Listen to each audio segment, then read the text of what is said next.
Hola a todos, mi nombre es Daniel Rodríguez. Eh, Estoy aquí para hacer una corta presentación que seguramente va a ser del interés de todos ustedes sobre refrigeración con amoníaco en sistemas de baja carga. Eh, Todo esto para el Día Mundial de la Refrigeración. Y, ¿qué les cuento de mí? Yo eh, soy colombiano, vivo actualmente en Bogotá, trabajo para Johnson Controls ya casi 20 años. Toda mi experiencia profesional ha estado basada en refrigeración y básicamente refrigeración con amoníaco. Ya son 24 años de experiencia que tengo en este ramo. La verdad es bien interesante esta área, por lo menos a mí me ha capturado estos 24 años y ya creo que el resto de mi vida profesional. Trabajo en Johnson Controls como ingeniero de aplicaciones. Eh, lo hago para el área de América Latina, desde Guatemala hasta Argentina, sin contar Brasil. Y bueno, en esta ocasión les voy a hablar sobre sistemas de baja carga de amoníaco. ¿Cuál es la motivación de este tema? Resulta que en abril del 2013 hubo un accidente con amoníaco en una planta de fertilizantes. Hubo 15 personas muertas y 226 heridos. Cuando comienzan las investigaciones, las autoridades competentes se dan cuenta que los dueños de la planta habían sido negligentes. Ellos tenían una gran cantidad de una sustancia peligrosa como es el amoníaco y no habían hecho los debidos controles y tomado las medidas de seguridad necesarias para atender algún tipo de emergencia.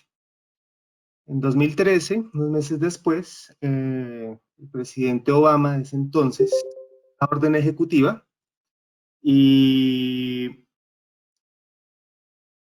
emite una ley que consiste o que se refiere a la seguridad en plantas químicas en general, no solamente de amoníaco, sino toda clase de fábrica química que maneje sustancias peligrosas. Entonces, básicamente, el resumen es que había que hacer un sistema de gestión de riesgo en todas estas plantas, basado en la OSHA, basado en el programa de normas antiterroristas en instalaciones químicas.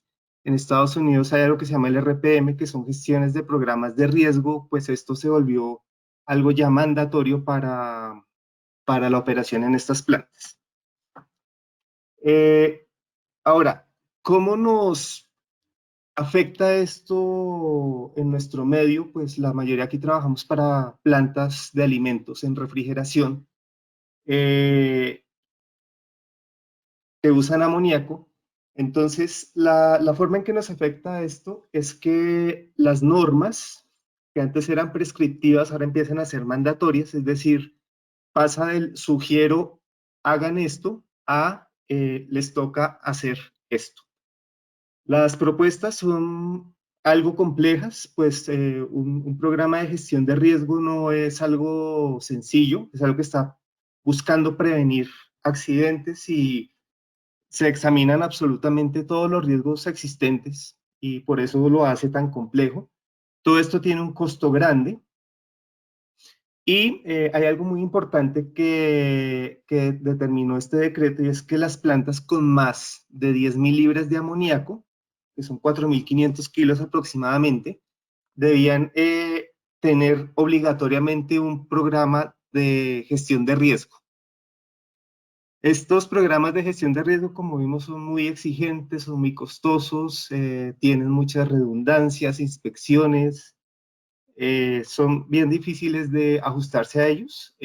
Tal vez las plantas petroquímicas grandes, las petroleras, Ya para ellos es algo muy de todos los días este tipo de programas, pero una pequeña planta de alimentos realmente no venía estando preparada para enfrentarse a esto.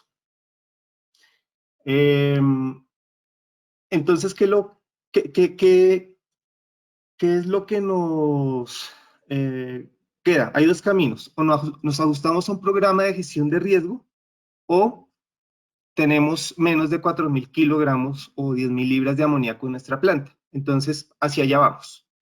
No voy a enfocar esta charla hacia cómo implementar el programa de gestión de riesgos, sino más bien a qué tenemos que hacer para tener menos de 4.500 kilogramos de amoníaco.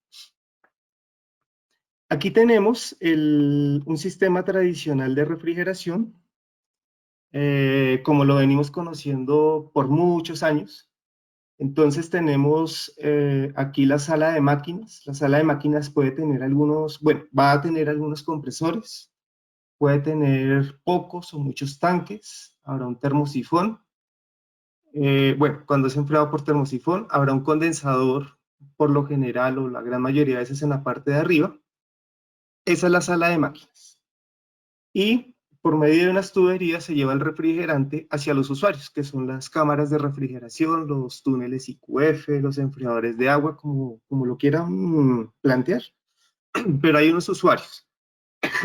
Todas esas tuberías recorren la planta, ¿sí? La distancia típica de una planta promedio son 50, 100 metros de tubería. Y aquí está pues esquematizado esto. Hay un espacio de 40 grados Fahrenheit, 4 Celsius, y otro espacio de -10, congelado y refrigerado. Eso es lo que se ve todos los días. Entonces, con ese modelo lo vamos a tener en cuenta porque eh, bueno, las estadísticas dicen que una planta de este tipo, o sea, una planta convencional, tiene por el orden de 20 a 23 libras de amoníaco por cada tonelada de refrigeración de capacidad.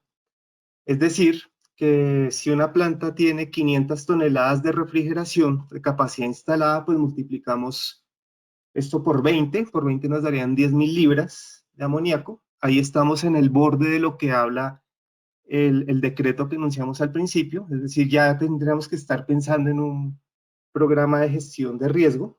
Y, y bueno, esto es lo que sucede actualmente.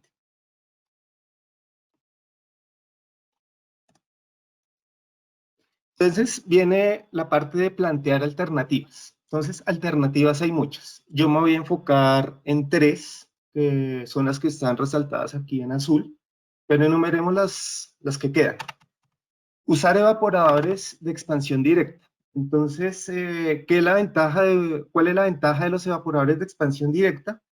Que el retorno, las tuberías de retorno hacia la sala de máquinas no tienen amoníaco líquido, son secas. Entonces, ya más adelante veremos en una diapositiva, pero les adelanto, el volumen que ocupa el gas de amoníaco es 600 veces el volumen que ocupa el líquido.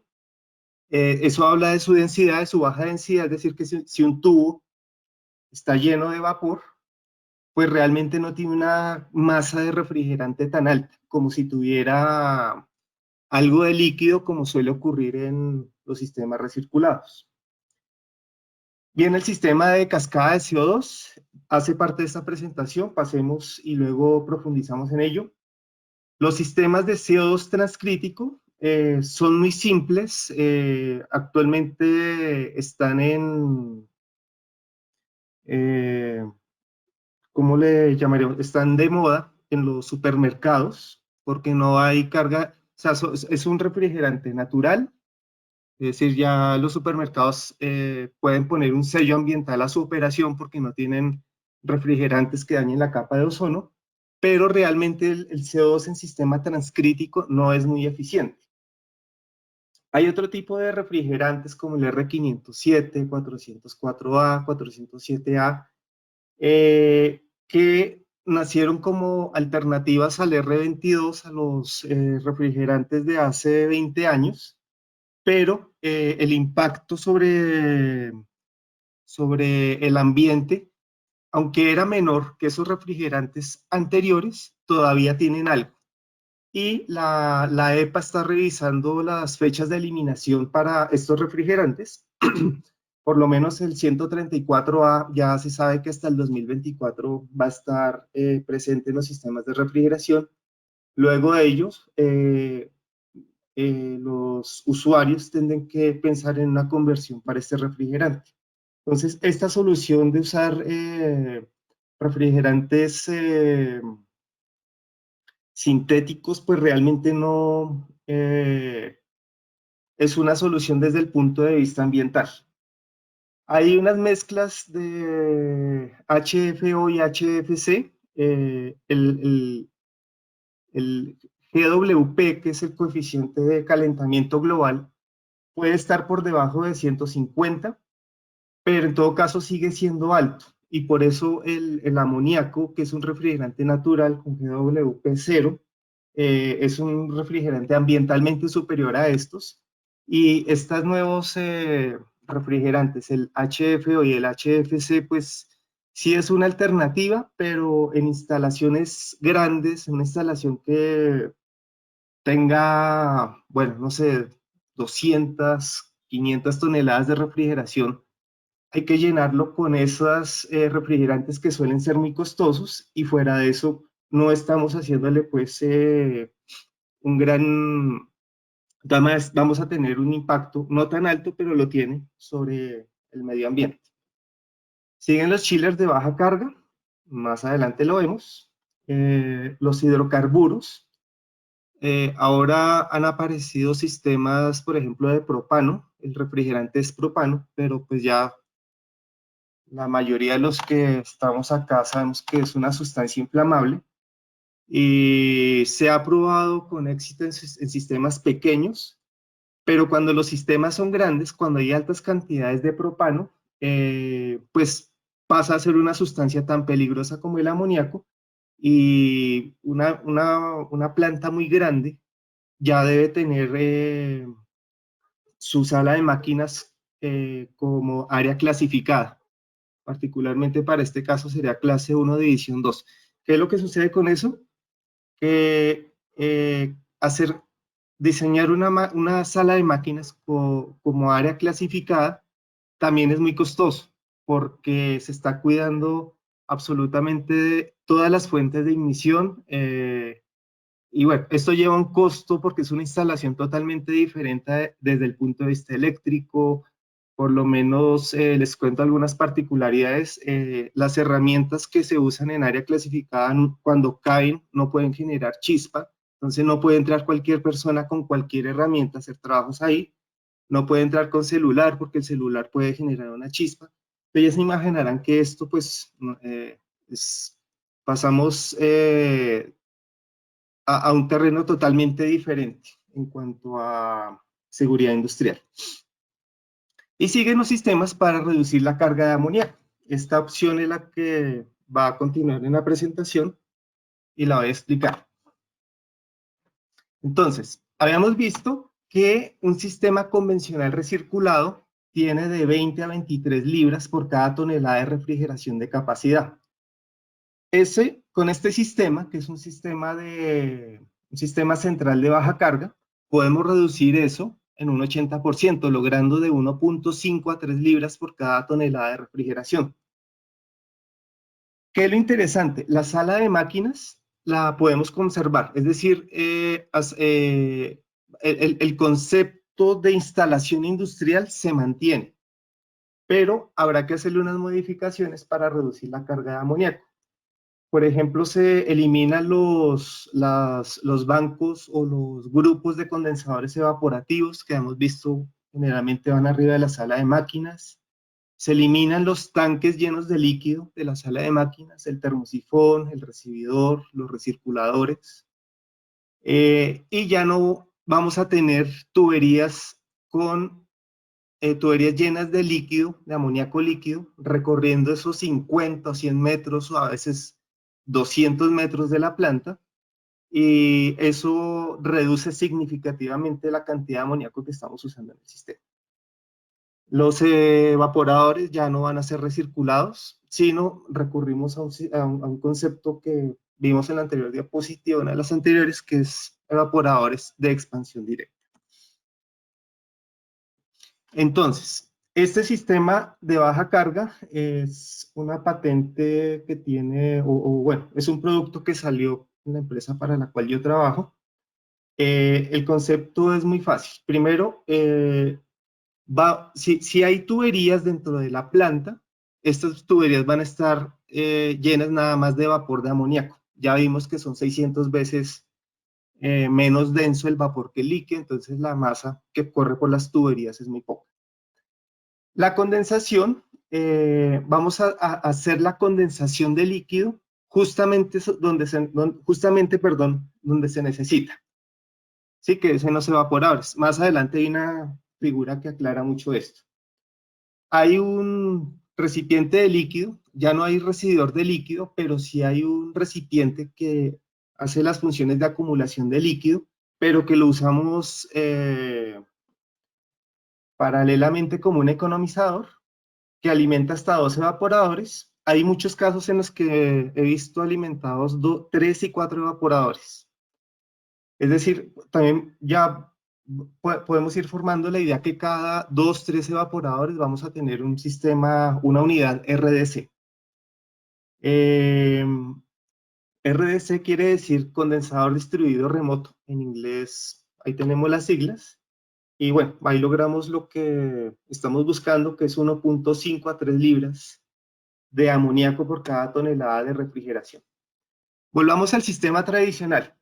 El sistema tradicional está la sala de máquinas. Aquí tenemos los compresores. Espero que estén viendo mi puntero moverse. Tengo ahí el puntero de PowerPoint. Espero que lo vean.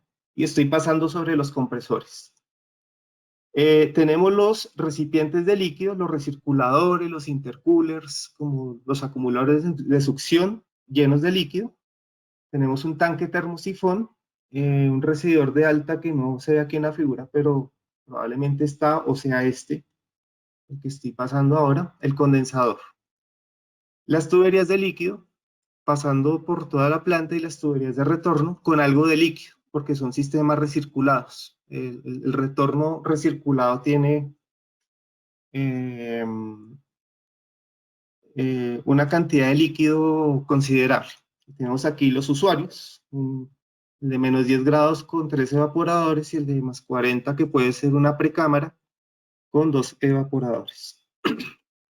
Entonces, empecemos a transformar ese concepto en el concepto de sistema RDC de baja carga de amoníaco. Entonces, primero, vamos a eliminar los condensadores evaporativos. Luego miramos dónde los vamos a poner. Los recibidores de alta se eliminan, ya no va a haber recibidor de alta. Y los recirculadores también los vamos a quitar del nuevo diseño.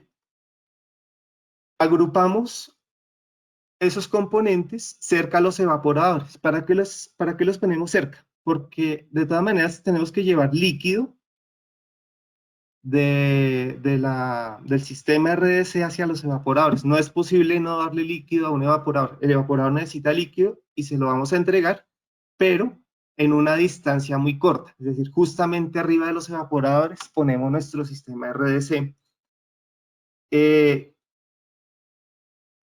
Y como les dije, cada 3 evaporadores, cada 2 tenemos una unidad y aquí los tenemos muy cerca. Luego, ¿qué pasa? Vamos a interconectar eso con tuberías y en esta diapositiva aparecen las tuberías. Entonces, como uno de los componentes del RDC es el condensador, pues entonces vamos con la descarga de los compresores por la planta, pero esa descarga de los compresores tiene vapor, ¿sí? Baja densidad. Y como está a alta presión, pues más alta densidad, perdón. Entonces la cantidad de amoníaco ahí es muy poca en esa tubería. Vamos al condensador del sistema RDC, que es un condensador adiabático. Ese condensador, obviamente, condensa el líquido, pasa por el economizador, lo lleva a los evaporadores Estos evaporadores se comportan como sistemas de expansión directa, es decir, que el retorno viene nada más gas, vapor de amoníaco, que lo llevamos a los compresores. En este caso particular, ese retorno es de -10, es decir, esta es la succión de baja temperatura que va directamente a la succión de los compresores. Pero en el dock refrigerado tenemos una temperatura diferente de amoníaco. También ocurre en expansión directa, también tiene otro RDC y este retorno va hacia el economizador de los compresores, ¿sí? Entonces, eso es básicamente lo que hacemos. Nos falta ver el detalle de cómo está configurado el RDC, pero lo importante de esta diapositiva es que nos fijemos que las tuberías que viajan de la sala de máquinas a los usuarios nada más contienen gas, ¿sí? Y que el gas es muy poco denso frente al líquido, es decir, que esas tuberías no tienen mucha masa de refrigerante. Esta diapositiva pues reafirma lo que acabo de decir. Los RDC se tienen que ubicar cerca de los evaporadores. El líquido está ahí muy cerca de los evaporadores.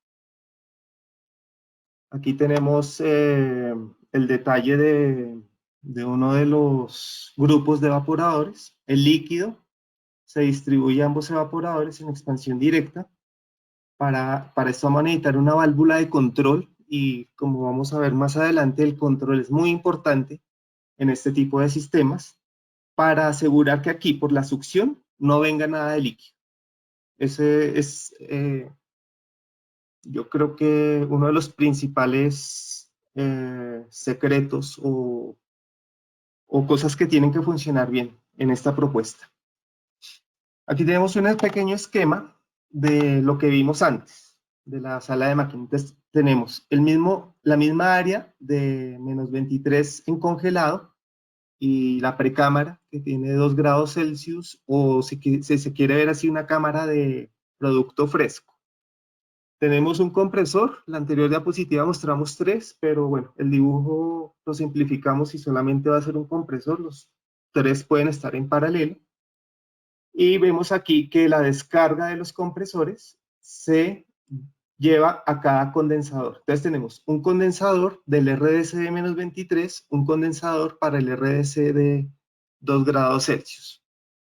No hay recibidor de líquido. Aquí vamos a hacer el drenaje de líquido con una válvula especial para esta función, una válvula de flotador, y alimentamos, el único recipiente que contiene líquido en todo el sistema es este tanque, el LSB,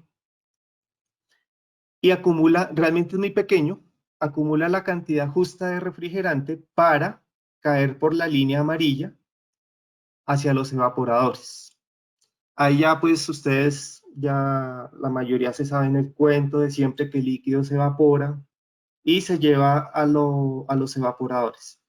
De todas maneras, hay que tener una seguridad. Aquí la línea se hace un poquito gruesa tratando de indicar que iba un tanque, ¿sí? Es un tanque seco. Realmente este sistema debe tener una protección. Este tanque, de hecho, los que lo han diseñado le llaman tanque educacional, porque es un tanque que opera mientras el sistema de control aprende a manejar el sistema. Entonces, para esto, él tiene que tener aquí una pequeña bomba para retornar líquido hacia el LSB. Es una bomba que va a funcionar al principio y mientras el sistema de control va aprendiendo, ya se deja de usar, porque es la manera en que él encuentra aquí la calibración precisa de las válvulas de expansión. En todo caso, se pone, es una protección buena porque si algo llega a fallar, el líquido llega, se deposita en este tanque y no va al compresor. Listo. El otro condensador, pues funciona igual. Llega con una válvula flotadora, alimenta un LSB, pero este tanque LSB se calibra a 15 grados Celsius, que resulta ser la temperatura del economizador de este compresor. Es decir, estos 15 grados Celsius no se los inventó nadie, eso es lo que dice el diseño del compresor, y se ajusta con con esta válvula reguladora de presión. Viene el líquido, cae a los evaporadores de -4, que hay una expansión que hace que el líquido pase de 15 a -4 grados Celsius, y ese retorno, que también tiene que estar controlado por las válvulas de alimentación, de expansión, sí, de alimentación de líquido, que en realidad son de expansión, se recogen con otra tubería, ya saben, llena de gas hacia el economizador de compresor. E igualmente encontramos aquí otro tanque seco para evitar que si aquí hubo alguna falla el líquido vaya directamente al compresor. Pues no, lo recogemos aquí en este tanque seco y lo bombeamos. Y como les dije antes, mientras el sistema va aprendiendo a administrar la cantidad de líquido necesaria para cada carga. Entonces, así es como funciona. Vienen ahora más detalles, porque hay que pensar es qué pasa durante el deshielo, por ejemplo. Eso lo vemos más adelante. Entonces, aquí hay otro sistema, pero este sistema va en doble etapa. Lo que vimos anteriormente era en una etapa, era un sistema bastante sencillo. Aquí tenemos algo en doble etapa, que es igual a lo anterior, pero le agregamos, perdón, un túnel de -38. Entonces, al tener una temperatura tan baja, pues ya tengas que pensar de pronto en que sea mejor usar doble etapa, porque pues la eficiencia se mejora al implementar dos etapas de compresión. Entonces seguimos con el mismo concepto, vamos desde la descarga. Aquí hay un compresor, este compresor de -4 es el que está tomando la carga del espacio refrigerado, de los evaporadores de -4. ¿Sí? Aquí viene lo que sería el acople a la etapa booster, a la etapa de baja, con el compresor de -42, que está recogiendo el vapor de los evaporadores del túnel de -42. Digamos, aquí convencionalmente habría un intercooler, pero entonces tenemos un sistema de subenfriamiento que mezcla este gas frío con este gas caliente de la descarga. Podremos asistirlo con expansión de líquido para saturar la descarga y hacer que el volumen se reduzca y que este compresor sea más eficiente, el de -4. Y su descarga, dejémosla acá, hasta el punto en que va a salir a la sala de máquinas, porque hay otra descarga, que era la que venía del sistema de -24. El sistema de -24 que evapora a -29 tiene unos evaporadores que se recogen en una tubería de gas que va por toda la sala, por toda la planta, llega a un tanque seco antes de ir al compresor y se une con la descarga del compresor de -4. Entonces, viene otra vez lo que expliqué antes. Ese gas se distribuye en tres condensadores de los tres RDC. Cada RDC está aquí con sus respectivos evaporadores. El RDC de -38 toma una parte de gas, condensa el líquido que necesita para el líquido que necesita, que está a -4. Ahora, este -4 no es obligatorio, no, nadie se lo, bueno, sí, no es que se le invente a alguien, sino que es producto del diseño del sistema. ¿Por qué -4? Porque aquí tenemos también una carga de -4, que es la carga de refrigerado. Entonces, al tener esto en -4, este tanque LSB, pues la succión, el flash gas que tengamos acá, lo podemos sumar a lo que se evaporó a -4, ¿sí? Eso hace parte del diseño del sistema. Por eso este tipo de sistemas no se parece mucho a un vestido. Bueno, un vestido fino. Hay que hacerlo a la medida de las necesidades. Por eso no, aunque tenemos unidades estandarizadas, gran parte del trabajo de selección es diseño, ¿sí? Vemos que hay unas cosas que ya están hechas, pero hay que modelar muy bien el sistema, por ejemplo, con esto que les acabé de decir, que este economizador no puede estar a cualquier temperatura. Aprovechemos una temperatura de alta, las igualamos para poder llevar esa succión al compresor de -4 y al economizador del compresor de -24. ¿Sí? Entonces aquí se puede volver un poquito complejo el diseño, pero es la manera en que lo acoplamos eficientemente. Entonces vuelvo y repito para despejar dudas.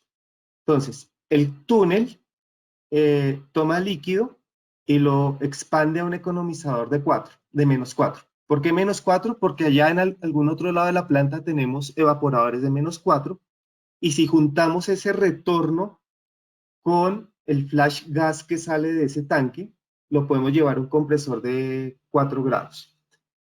Entonces, el líquido acá queda a -4, lo expandemos a -42 y lo llevamos al compresor de -42, el booster, el baja etapa. El baja etapa le va a descargar el gas al compresor de -4, pero aquí vamos con este gas que venía saturado a -4, vamos a enfriar esa succión del compresor de -4. Pero, como les dije, probablemente tengamos que hacer alguna asistencia con inyección de líquido para saturarlo, pero bueno, a manera de esquema no complicamos el concepto con eso por ahora.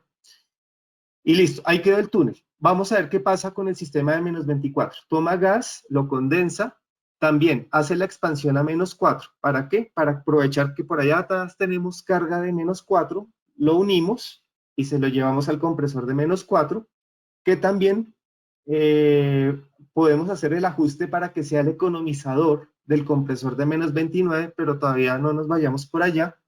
Yo iba acá, hacemos esa expansión, ese flasheo, no me gusta decir flasheo, hacemos esa primera expansión a -4 para tomar el vapor flash, llevarlo, ya sabemos, el compresor de -4, y el líquido lo expandemos a -29 y se lo llevamos al compresor de -29. Ese compresor de -29 tiene la gran fortuna de poder admitir por su economizador vapor de -4, ¿sí? Y comparte la carga con el compresor de -4 y eso es importante tal vez en un fin de semana donde la carga sea baja, no hay proceso y podemos mantener solamente este compresor prendido. Este compresor de -29 mantiene la cámara de congelado y puede mantener la cámara de refrigerado. Es parte de la estrategia de diseño. Y vamos hacia al área de refrigerado. Entonces toma el gas de los dos compresores, el de -29 y el de -4, se condensa. Ya este no se expande a -4, porque la misma carga es de -4. Entonces se expande a 16 y esa resulta ser la temperatura del economizador del compresor de -4. Entonces aquí eh, aclaro para los que de pronto no me entienden, uno hace esta primera expansión o toma vapor flash para sobreenfriar el líquido y hacer que el ciclo sea más eficiente. Entonces también estamos acompañando el sistema de baja carga con el concepto de alta eficiencia. Tomamos aquí bueno, otra vez el vapor del economizador a -16, lo que quedó líquido en el tanque, lo llevamos a los evaporadores de -4, perdón, con las válvulas de expansión y el retorno se lo llevamos al compresor de -4. Entonces es un sistema un poquito más complejo, pero se diseñaría con base en esos parámetros, que hay tres temperaturas, que tenemos unas temperaturas de economizador disponibles, que podemos agrupar muchas temperaturas para minimizar la cantidad de compresores. ¿Y qué más me faltaría aquí? Bueno, siempre en la succión hay un tanque seco, porque es que eh, ni el más osado diseñador de válvulas de expansión se va a confiar de su propio diseño. Algo puede pasar y ustedes saben que ponerle un líquido a un compresor es catastrófico, entonces por eso siempre hay tanques secos. Así no se usen, así nunca en la vida se hayan llenado de líquido, ahí lo mejor es tenerlos. Entonces, ya vimos cómo se configuraría un sistema en 2 etapas. Ahora vamos un poquito más adentro del RDC en la operación normal. Entonces, aquí tenemos la válvula de flotadora que alimenta de líquido el tanque LSB. Aquí el vapor, pasar de 35 a 4, esa expansión genera vapor flash, que lo toma, bueno, ya vimos el economizador del compresor, pero se queda líquida de -4, que por medio de unas válvulas motorizadas hacen la expansión para alimentar estos evaporadores de -29. Les recuerdo, es expansión seca, es decir, que por aquí sale solamente vapor y se lleva al compresor. Esa es la manera como funciona en operación normal. Pero entonces viene la pregunta, ¿y durante un deshielo qué pasa? Bueno, entonces durante un deshielo pasa lo mismo. El condensador sigue, bueno, primero que todo, el evaporador de la derecha está en deshielo y el de la izquierda está en funcionamiento normal. Entonces el que está funcionando de manera normal toma aquí el líquido, expande en el tanque y se alimenta por la válvula motorizada, se evapora y va al compresor. Pero el que está en deshielo, ¿qué necesitamos? Una fuente de calor.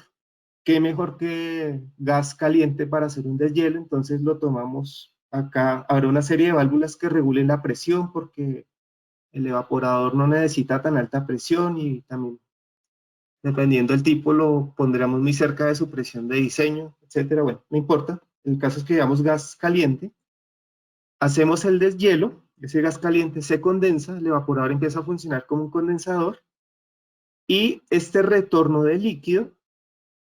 Bueno, aquí la presión, si estamos a 35, la presión está cercana a los 195 PSI y el deshielo se regula por lo general entre 80 PSI, 90.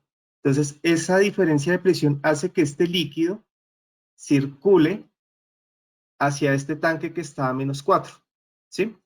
Para eso tenemos aquí esta válvula reguladora, que es la que nos acopla esas dos presiones. Todo ese líquido vuelve y se recoge acá, pero se está consumiendo por el lado del otro evaporador. ¿Listo? Entonces es un deshielo convencional, pero aquí se ilustra la manera en que, cómo arreglamos los retornos de líquido.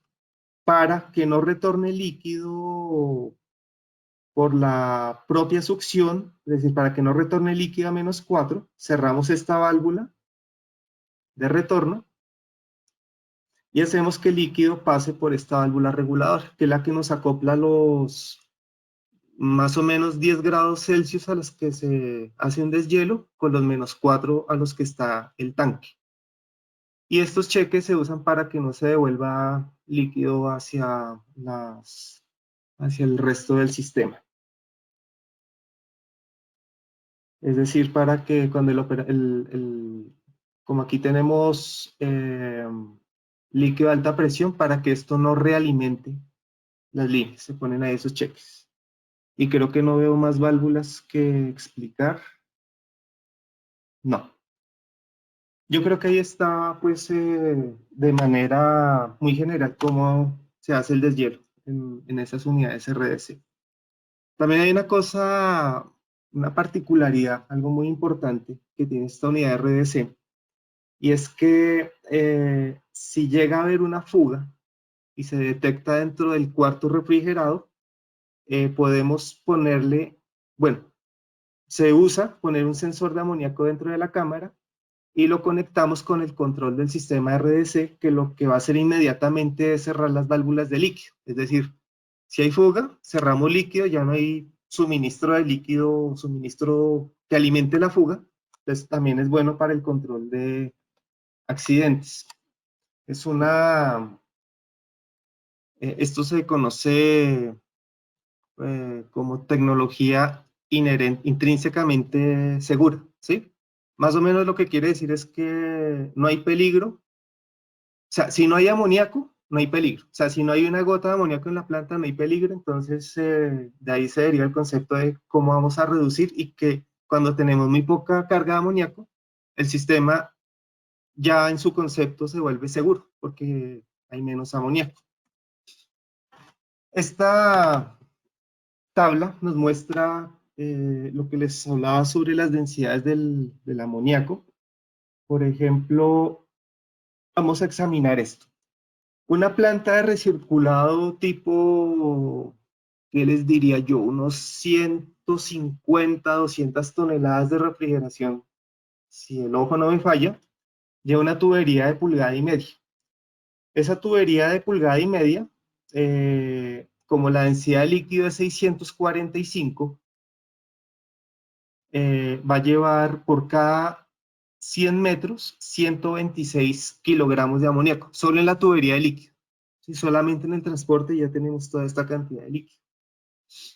Pero, como no estamos llevando líquido, sino estamos llevando una tubería de descarga, y esa tubería de descarga en la misma planta, otra vez, si el ojo no me falla, debe estar entre 6 y 4 pulgadas. Por cada 100 metros vamos a llevar entre 8.2 y 18.6 kilogramos de amoníaco, ¿sí? Casi 10 veces menos que si hubiéramos llevado la tubería de líquido. Y el retorno de esa planta puede estar en unas 6, 8 pulgadas, es vapor menos denso. Por cada 100 metros vamos a llevar entre 5.1 y 9.1 kilogramos de refrigerante, ¿sí? Entonces fíjense que el secreto es no llevar tuberías de líquido bueno, uno de los secretos es no llevar tuberías de líquido por toda la planta y eliminar los tanques. Porque fíjense que acá que las tuberías llenas de líquido cargan mucha masa de refrigerante. Y si tenemos un accidente en algún componente, alguna unión mal hecha, una soldadura mal hecha, básicamente lo más que puede hacer es ir a cerrar el suministro de líquido desde la sala de máquinas y esperar que esa línea se desocupe, es decir, tener una fuga de 126 kilogramos. Cosas por ese estilo podemos ya ir teniendo en mente. Hay unas unidades, bueno, la idea de esto es que esto es diferente a algunas unidades paquete que utilizan el concepto de lo que conocemos como unidades condensadoras, y consiste que dentro de estas cajas está toda la sala de máquinas. Hay compresores, bueno, está todo el sistema de refrigeración ahí, y se pone encima de los evaporadores. Aquí tenemos una gran diferencia con el sistema RDC porque, bueno, aunque la carga de refrigerante es baja, bueno, no quiero hablar mucho del costo, no hay mucha flexibilidad en los niveles de temperatura. Es decir, si esa unidad se seleccionó para trabajar evaporando a menos 29, es difícil ponerla a trabajar a otra temperatura porque los compresores están justamente diseñados para a ese trabajo. En el gabinete, como están los compresores, si estamos totalizando 200 caballos de potencia, ahí están encerrados en esa caja. Ese confinamiento de energía no es, bueno, puede ser seguro conforme uno lo diseñe, pero impone una barrera a las medidas de seguridad a los alrededores de esas unidades. Y también pues el ruido, hay que tenerlo en cuenta. Y tal vez creo que lo más crítico es que el mantenimiento, que generalmente se hace al compresor, se tiene que hacer en el techo de la planta, no en la sala de máquinas. Otra característica es que los compresores pequeños, porque una unidad de estas puede tener varias unidades de compresores, 5, 6, 3, 4 compresores pequeños. Los compresores pequeños, a ver, la idea es que si tenemos un solo compresor grande, tenemos X número de piezas móviles, ¿sí? Damos un número, 100 partes móviles. Un compresor pequeño también tiene las mismas 100 partes móviles, más pequeñas, pero las tiene. Pero si son 5 compresores, entonces ya son 500 partes móviles. Partes móviles son fricción, y eso es ineficiencia. Entonces, por lo general, tener muchos compresores pequeños suele ser menos eficiente que tener un compresor grande. Para eso el diseño de un compresor grande se fija mucho en la eficiencia, es decir, la carrera tecnológica en diseño de compresores hoy en día, aparte del precio que siempre va a estar, es eficiencia, ¿sí? Entonces, pero los compresores pequeños, ellos buscan, bueno, se busca cubrir un mercado más amplio, entonces la pelea ahí es por precio, básicamente, ¿sí? Y la eficiencia no pasa a ser parte de un segundo plano. Y lo segundo es que estas unidades paquetizadas usan condensación por aire por lo general, y la condensación por aire se hace a una temperatura mayor que la condensación por un condensador adiabático, y el consumo de energía pues también es mayor. Así se vería un sistema de baja carga. Entonces miren que en la sala de máquinas, que estoy aquí tratando de señalarla, solo hay compresores. Sale de la sala de máquinas la tubería de descarga, se va al RDC, llega una tubería de retorno a la sala de máquinas. Así se ve, digamos, el modelo de alguna sala de máquinas promedio. Como les dije, aquí es fundamental el control, ¿sí? Esto no funciona si no hay un buen control, y el control está enfocado ¿en qué? En que por la tubería de retorno no venga líquido, ¿sí? Entonces hay que tener un justo control de los niveles de los tanques, de las presiones, las temperaturas de aire, la temperatura bueno, ya medimos la presión del refrigerante, ya tengo la temperatura, pero todo eso ya lo tenemos recolectado en un control, y mediante un software que es autoajustable, él empieza a hacer la regulación de estas válvulas que son las que alimentan de líquido. Si esta válvula inyecta más líquido del que necesita el evaporador, por aquí va a salir líquido y se va a ir al tanque seco y se va a llenar. Para eso tenemos una bomba en caso de que eso pase, pero pues la tarea de ese sistema es no permitir eso. Aquí tenemos otro display del sistema de control, que agrupa incluso los compresores. Y aquí hay una foto de una planta de 660 toneladas de refrigeración. Está en Estados Unidos para procesamiento de alimentos. Y la carga de refrigerante es menos de 1 kilogramo por tonelada de refrigeración. Entonces, esa planta de 660 toneladas de refrigeración tiene 660 kilos de amoníaco, ¿sí? Si fuera en un sistema convencional recirculado, como vimos al principio, tendría 20 veces 660, ya como 12.000 kilogramos. Si está en Estados Unidos, ya tiene que tener un programa de gestión de riesgo, ¿sí? Con unas condiciones totalmente diferentes de operación. Bueno, hablado mucho de evaporadores, pero pues también aquí podemos poner este sistema RDC para evaporadores de sala de proceso. Aquí tenemos enfriadores de película descendente. Realmente el evaporador no tiene que ser una carga para enfriar aire, sino una carga térmica, ¿sí? Nada más que esa carga térmica, el evaporador propiamente dicho, tiene que estar pensado para que opere como expansión directa, pero pues lo importante es que el concepto se aplica no solamente a enfriadores de aire, sino a enfriadores en general. Que hay algunas fotos Aquí hay algunas fotos de algo que no debería ir acá. Esta diapositiva se cruzó, perdón, la vamos a saltar y mostrar este más bien. Aquí hay un diagrama un diagrama de flujo de proceso con RDC. Aquí tenemos, como les dije, un RDC para cada grupo de temperaturas. Entonces aquí hay 5. Este último, recuerdo, en este proyecto era una máquina de hielo.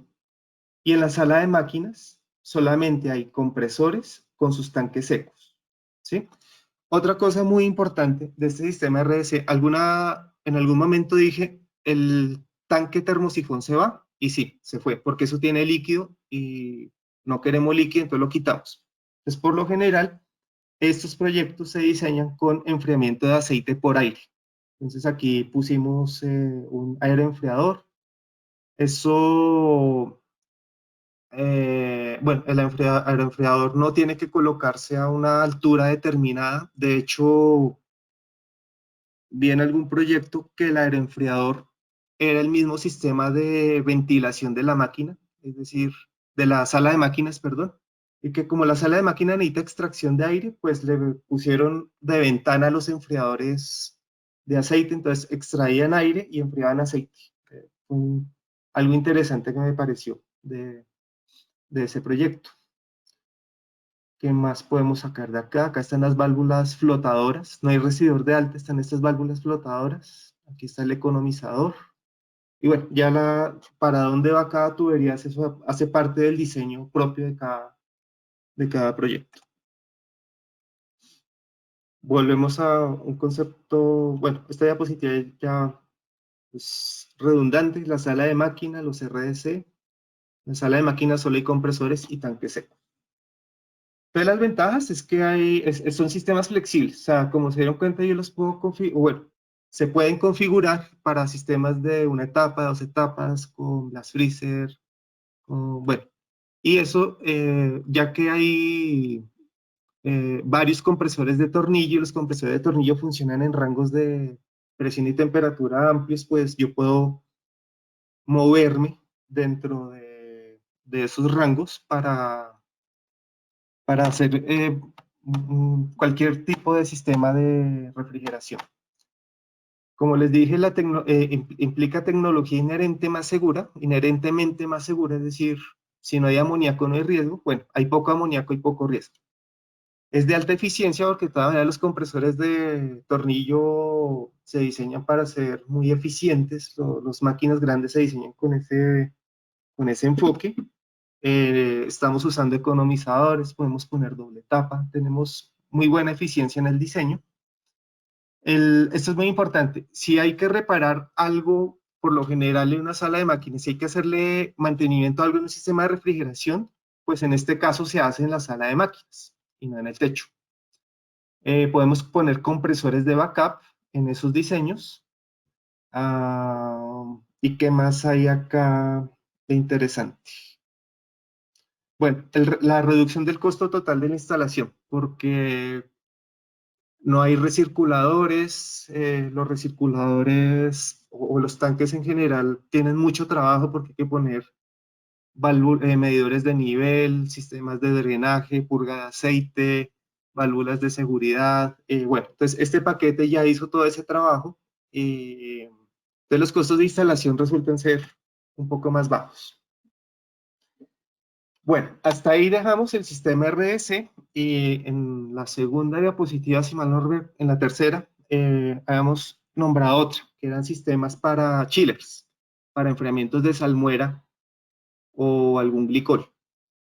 Entonces, estos sistemas también prometen algo tan interesante como el RDC, que es bajar la carga de 1.5 a 3 libras por cada tonelada de refrigeración instalada. Esos son 0.03 kilogramos a 0.06 por cada kilovatio térmico. El concepto aquí es muy diferente. Aquí vamos a centralizar todo el amoníaco en la sala de máquinas. Es decir, por la planta no van a ir tuberías de amoníaco, van a ir tuberías de salmuera o algún glicol frío. El tamaño de la sala de máquinas resulta ser muy pequeño. Ya no hay condensadores evaporativos. Sí tiene que haber probablemente una torre de enfriamiento, pero condensadores evaporativos no hay. El problema de los condensadores evaporativos es que para un tamaño de los 5 millones de BTU, la carga está por los 400 kilogramos, así si el ojo no me falla. Entonces, el condensador evaporativo, por lo general, es un buen acumulador de masa de refrigerante. Si los eliminamos, pues ahí estamos eliminando, reduciendo gran parte del problema. No tenemos tanque termosifón, tampoco tenemos tanque recibidor, no hay recirculadores y no hay, ya ni siquiera hay tuberías de gas por la planta, ¿sí? Ya no hay tuberías de amoníaco por la planta. Y no hay válvulas fuera de la sala de máquinas, válvulas de amoníaco. Eso minimiza el riesgo de fuga. Entonces aquí tenemos la foto de un paquete, un chiller de glicol.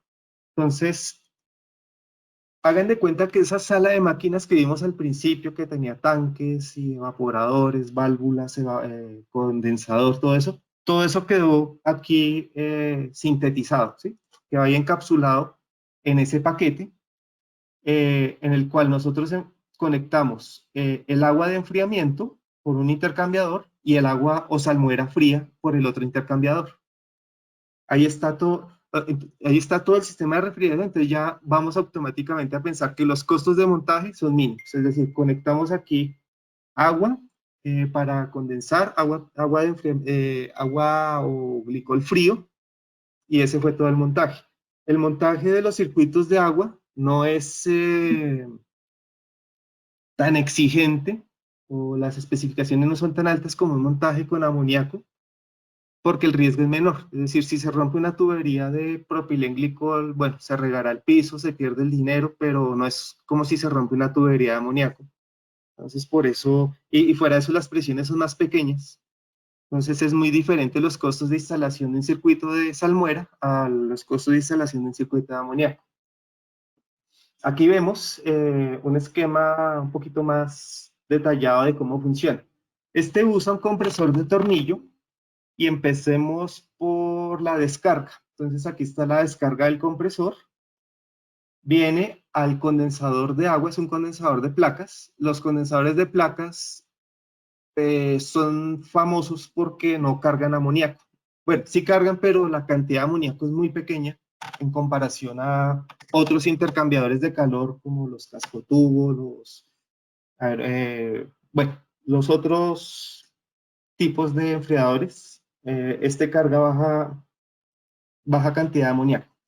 Entonces, el gas se condensa, no hay recibidor de alta, pero tenemos una válvula flotadora que alimenta la válvula de expansión. La válvula de expansión lleva líquido hacia este tanque de inundación. Se forma algo de vapor flash que lo toma el compresor. Ahorita vemos eso. Pero el líquido que queda en la parte baja porque es más denso que el gas y cae por gravedad al enfriador de placas. Este enfriador de placas por este lado lleva agua, salmuera, propilenglicol, etilenglicol, Dynalin, bueno, el fluido que quieramos según las especificaciones de temperatura del proceso. El caso es que aquí se enfría, ¿sí? Esa evaporación vuelve al tanque. Si en un intercambiador de placas la recirculación típica es 2:1, 3:1, aquí cae algo de líquido, vuelve y se recircula hacia el mismo intercambiador, pero el vapor remanente llega hacia el compresor. ¿Listo? Y ahí cumple el ciclo. Pero también aprovechamos algo que bueno, aprovechamos la característica de tener un enfriador de amoníaco ahí para enfriar aceite. Entonces aquí viene el circuito de aceite, bajará por acá, por donde estoy llevando el mouse. Este intercambiador de placas es dividido, es decir, tiene un lado para amoníaco y otro lado para el aceite, pero usa la misma agua de enfriamiento. Entonces aquí con el agua de enfriamiento se enfría el aceite y se retorna de nuevo al compresor. Y el resto quedarán por acá unas válvulas para retornar aceite que se pudo haber ido al evaporador. Lo recogemos por acá. Aquí con un eyector de gas caliente lo retornamos al compresor. Entonces, hagamos cuentas. Carga de amoníaco, la que viene en el separador del compresor, bueno, como es gas, no es tanto. La que va en la tubería de descarga no es mucho. La que va en el condensador, como es un condensador de placas, la carga de refrigerante no es mucha, no hay recibidor, esta tubería de líquido es muy pequeña y fuera de eso queda muy pegada al usuario, entonces por ahí no hay mucho líquido. Aquí esta inundación se hace a un muy bajo nivel, entonces tampoco hay mucho líquido, lo que pueda cargar el evaporador, entonces hay muy poca amoníaco líquido, ¿sí? Y el resto es gas, pero el gas ya vimos que no pega tanto en la carga total de la planta. Hay otra cosa interesante de este sistema, y es que cuando se carga debidamente de amoníaco, cuando la carga de amoníaco es la correcta, nunca, jamás vamos a tener golpe de líquido en este compresor. Porque si se consume todo supongamos que esta válvula falló la expansión y se pasó todo el líquido que había en el condensador directo al tanque, pues aquí la carga es tan pequeña que nunca lo va a llenar, ¿sí? Entonces, ya sea que uno cargue en exceso amoníaco, es la única excepción, este tanque nunca se va a llenar y este compresor se podrá dañar de todo menos por un golpe de líquido, ¿de acuerdo? Listo. Aquí tenemos lo mismo, pero con un compresor de pistón. El concepto no cambia, solamente cambiamos el compresor por uno de pistón. Los de pistón suelen usarse para capacidades más pequeñas que los de tornillo, pero el concepto es exactamente el mismo. Aquí tenemos cómo se haría el circuito. El circuito pues tiene la sala de máquina, los chillers. Lo que sí hay que hacer es que esa salmuera, el glicol o lo que usamos para como fluido secundario, hay que bombear, ¿sí?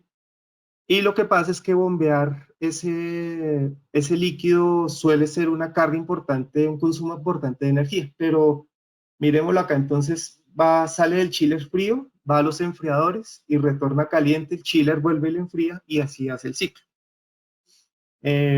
Como vimos por la planta no van tuberías de amoníaco, van tuberías de alguna salmuera y es una sustancia no tan peligrosa.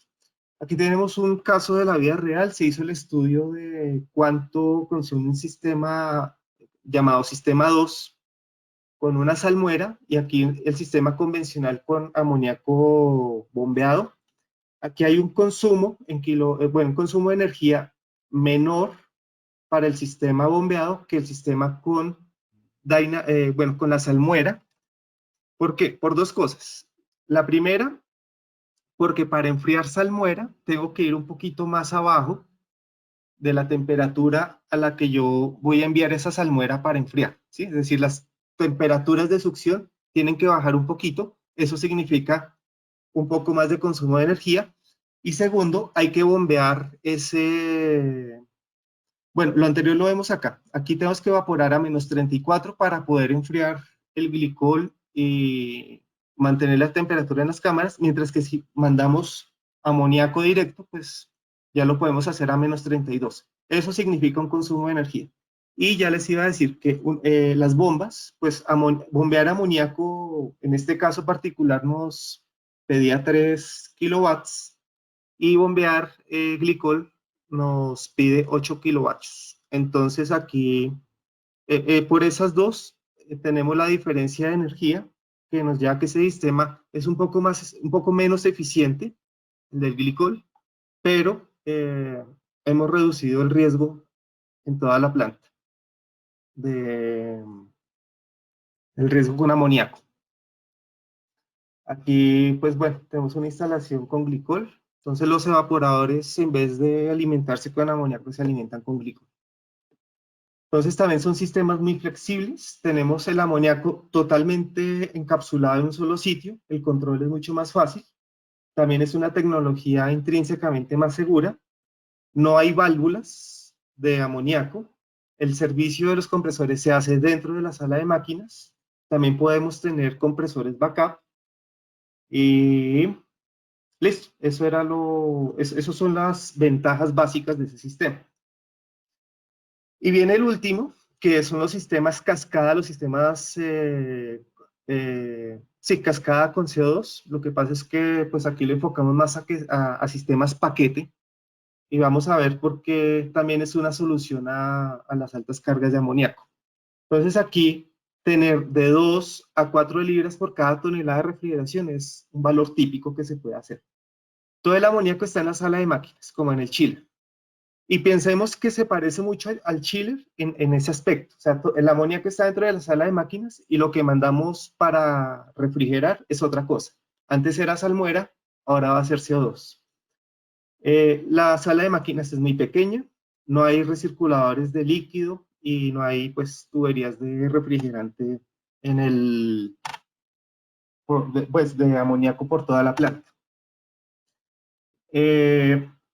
Alguna vez no. En la tercera diapositiva vimos que el CO2 se puede manejar en sistema transcrítico y es aquí el que tenemos en la parte de arriba de esta diapositiva, en el cual pasamos el punto crítico del CO2, por eso se llama transcrítico, y como les mencioné, no es muy eficiente. Aquí miren la diferencia de entalpías que tenemos en la succión, y aquí tengo la diferencia de entalpías de un sistema en cascada. Entonces aquí tenemos abajo el sistema en cascada, que aquí particularmente está evaporando a menos 35, y la condensación, como todo sistema de refrigeración hay que hacer condensación, pues aquí no la hacemos a alta temperatura como en amoníaco, a 35 grados Celsius típicamente, sino aquí la condensación la estamos haciendo a menos 10 grados Celsius según este diagrama. Pero entonces para mantener estos menos 10 grados Celsius de condensación necesitamos asistir esto al CO2 con otro sistema de refrigeración, que es un sistema de refrigeración con amoníaco. Aquí saltemos esto porque ya estamos un poquito cortos de tiempo. Así se ve un sistema paquete de condensación de CO2. Este es el intercambiador de placas, perdón, este es cascotubo, que cumple dos funciones, condensar CO2 y evaporar amoníaco. Entonces, como les había dicho, para condensar el CO2 necesito menos 10 grados Celsius, pero tampoco me lo inventé yo ni le estoy imponiendo la fuerza, sino es un valor típico para poder hablar en esta pequeña presentación, menos 10. Hablemos de los menos 10 en CO2. Para mantener esos menos 10, entonces yo alimento este intercambiador con amoníaco líquido y hace otro sistema de refrigeración como el que conocemos exactamente, que usa otros compresores, aparte de los de CO2. Entonces aquí tenemos compresores a ver, les digo, este de la derecha, por lo pequeño, asumo que es de CO2. Entonces esta descarga se lleva al intercambiador casco-tubo, se condensa el CO2, hace el ciclo que siempre conocemos, y por el otro lado del intercambiador, que eso generalmente son los tubos. Sí, en los tubos mandamos amoníaco, se evapora, lo toma el compresor de amoníaco y la descarga sí se hace con un condensador. Entonces aquí ya puede ser un condensador de agua o un condensador evaporativo, pero como estamos buscando baja carga, probablemente no le pongamos un evaporativo, sino uno de placas o cascotubo y ponemos más bien una torre de enfriamiento, no sé. Ahí ya el sistema es flexible para configurarlo de esa forma. Por lo general es agua. Y estas unidades tienen también la ventaja. Toda la sala de máquinas, todas las tuberías, válvulas, aislamientos, todo lo que se encuentra en una sala de máquinas convencional está aquí resumido, paquetizado, ¿sí? Entonces no hay muchas válvulas, no hay costos de montaje, el espacio se reduce mucho, o sea, pasamos de una sala de máquinas probablemente de unos 80 metros cuadrados a tal vez 20, no sé, depende, sí hay que mirarlo, pero sí el espacio es mucho más reducido.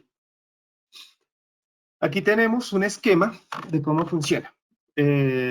Vamos a hacer aquí pues un recorrido rápido. Tenemos CO2 líquido en un recirculador, lo bombeamos hacia el usuario. Este usuario es un IQF. El vapor de CO2 lo tomamos, lo llevamos al tanque. Ese vapor lo llevamos al tanque para separar el líquido residual que quedó de la recirculación y llevamos solamente el vapor al compresor de CO2, ¿sí? Son compresores de alta presión, es decir, el mismo compresor de amoníaco probablemente no va a servir para CO2 porque manejan presiones muy diferentes, y para eso voy a tomarme aquí el trabajo de ver la presión. Para condensar CO2 a menos 10 estamos hablando de, según este diagrama, 26 bares, ¿sí? Frente a los 13 o 14 que tenía el amoníaco. Entonces, por eso este compresor es especial. Venimos acá por los tubos, les había dicho antes mal, aquí por lo general el CO2 va por los tubos, se condensa, por el casco va el amoníaco inundado, ya recordé bien el concepto. Aquí el CO2 no tiene residor de alta, sino usamos una válvula flotadora que alimenta un rectificador de aceite. ¿Qué es lo que pasa? El sistema de CO2 se parece mucho a los de Freon porque el aceite tiene una densidad muy similar a la de líquido y suele viajar líquido con aceite por todo el sistema. Entonces nos toca atraparlo de alguna forma. La manera en que lo atrapamos aquí es subenfriando líquido para tener una fuente de calor y evaporar ¿qué? Evaporar el líquido que pueda, recogemos una muestra de líquido del recirculador, lo llevamos a este intercambiador de calor. Como el líquido que se ha condensado lo subenfriamos, pues aquí este líquido se va a enfriar. El resultado de eso es que el amoníaco se evapora y lo que se decanta, bueno, en realidad no se decanta, sino que la evaporación, la turbulencia, hace que por aquí vaya una mezcla. Es decir, como la evaporación aumenta el volumen, aumenta la velocidad y esa velocidad arrastra vapor, bueno, arrastra aceite junto con el vapor y se lleva a la succión del compresor. Eso se llama un rectificador de aceite.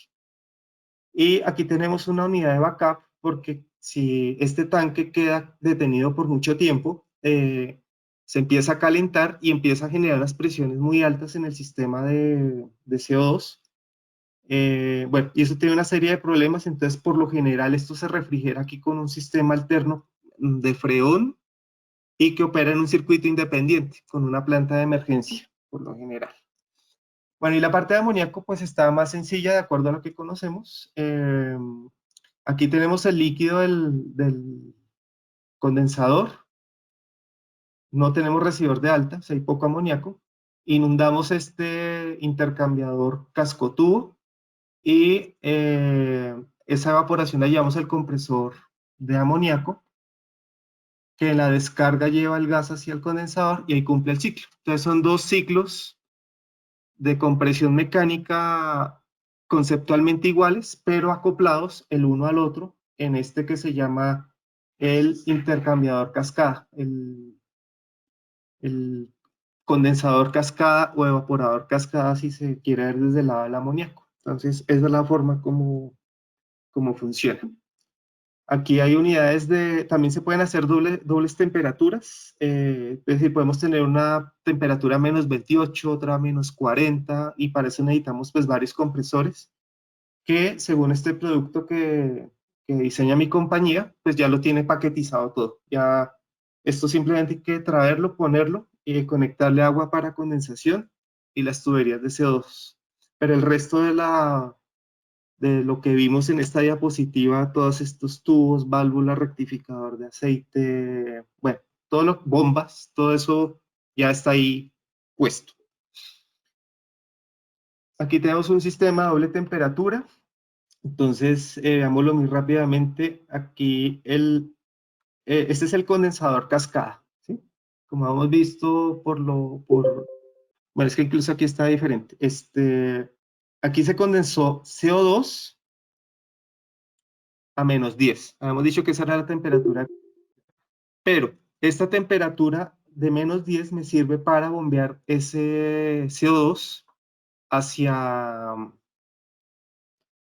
hacia una carga que requiera menos 10. El vapor se retornará aquí al condensador de nuevo y bueno, ahí tenemos el primer ciclo.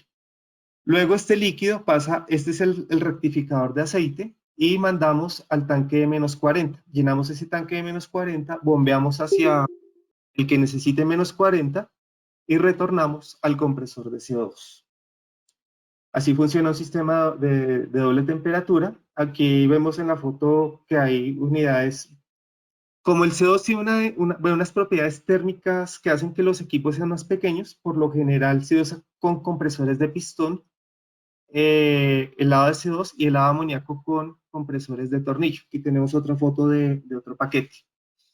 Aquí rápidamente, bueno, esto no es relevante para la presentación. Esto es importante ver que el CO2 siempre trabaja en presiones positivas.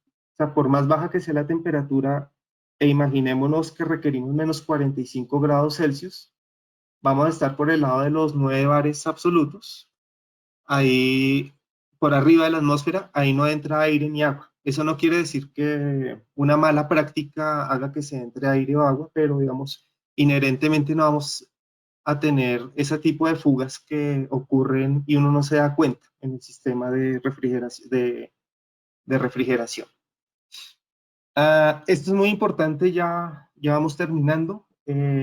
Si uno diseña un sistema con amoníaco,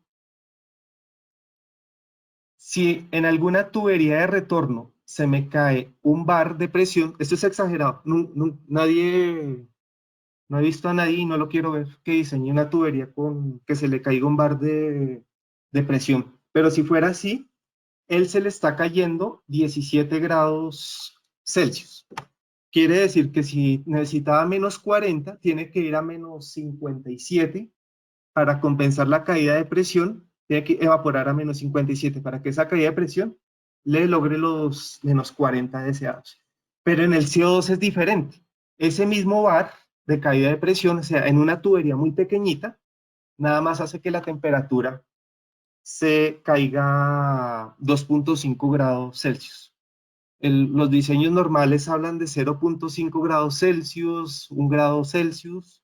Entonces, esas caídas de presión pueden estar medio bar, un cuarto de bar, y las tuberías resultan ser muy pequeñas, ¿sí? Esa es una ventaja del CO2 y por eso los que han tenido la oportunidad de conocer los sistemas de CO2, las tuberías de líquido son terriblemente pequeñas, las de descarga, las de retorno también, todo es muy pequeñito en el mundo del CO2 por esta propiedad que tiene, más la de la capacidad térmica por unidad de masa. Eh, Aquí vemos una comparación de un compresor de la misma capacidad en CO2 y uno de amoníaco. Entonces ahí está, digamos, a escala comparando de igual a igual. Entonces es un compresor 8 veces más pequeño y que tiene 25 veces menos volumen de aceite con R744. Entonces fíjense que los estamos comparando iguales. Ambos son de 280 kilowatts térmicos, de menos 40 a menos 4, y el desplazamiento volumétrico es mucho menor, el requerido en CO2. Aquí tenemos,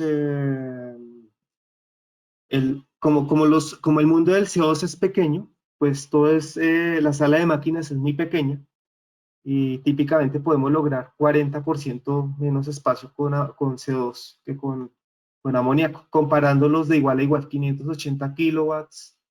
Bueno, miren aquí que el espacio es mucho más pequeño. Por lo menos en el ancho de esa sala de máquinas pasa de 8 metros a 5 metros. Hablando de la eficiencia, pues ahí tenemos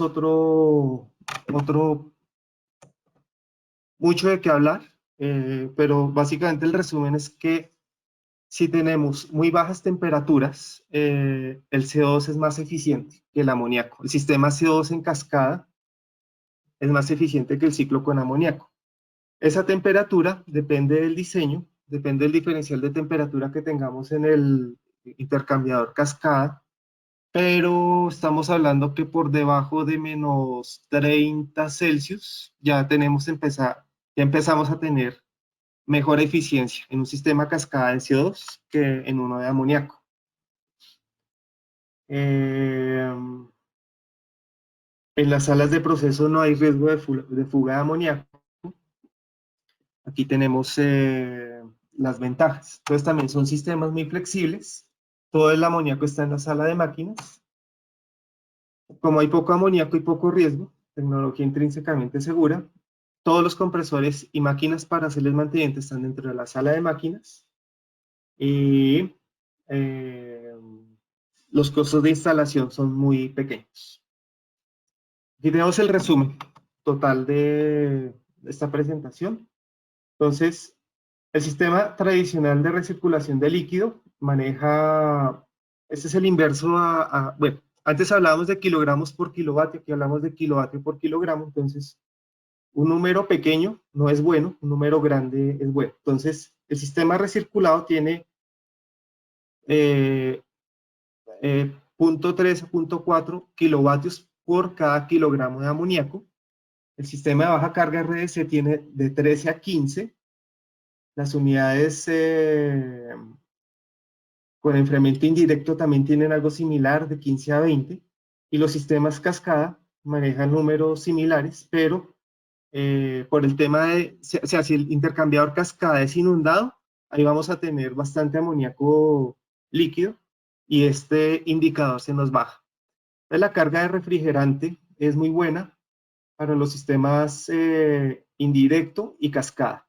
El sistema RS, por tener un tanquecito que es el flash, ahí tenemos algo de amoníaco que lo pone en desventaja.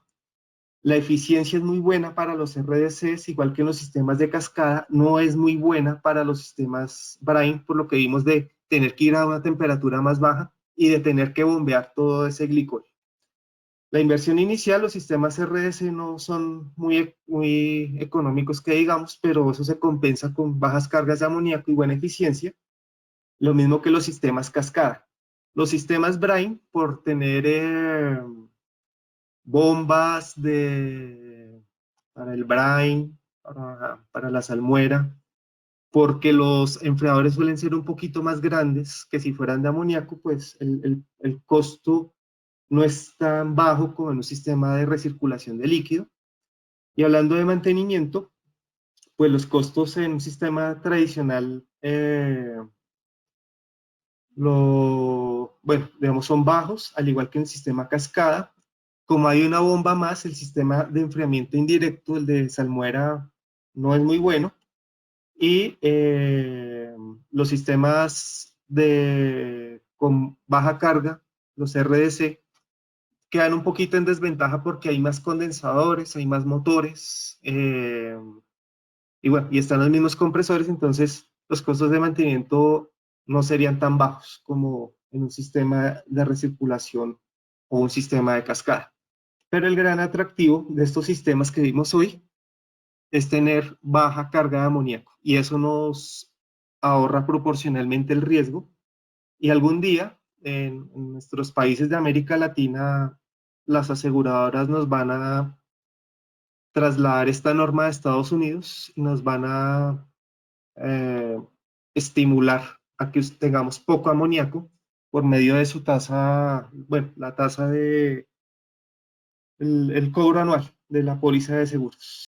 Entonces, muchas gracias. Que tengan un muy feliz día de la refrigeración. Felicitémonos entre todos. Creo que, bueno, nunca he escuchado que hay un día de la refrigeración, pero me encanta que lo haya. Y aquí estuvo un pequeño aporte para este día. Muchas gracias. Hasta luego. Si quieren contactarme, aquí tienen un correo de alguien que me puede direccionar sus preguntas, qué inquietudes, algo que quieran saber o profundizar, que no les haya quedado claro, lo miramos vía correo electrónico en esta dirección que aparece en la pantalla. Muchas gracias y hasta luego.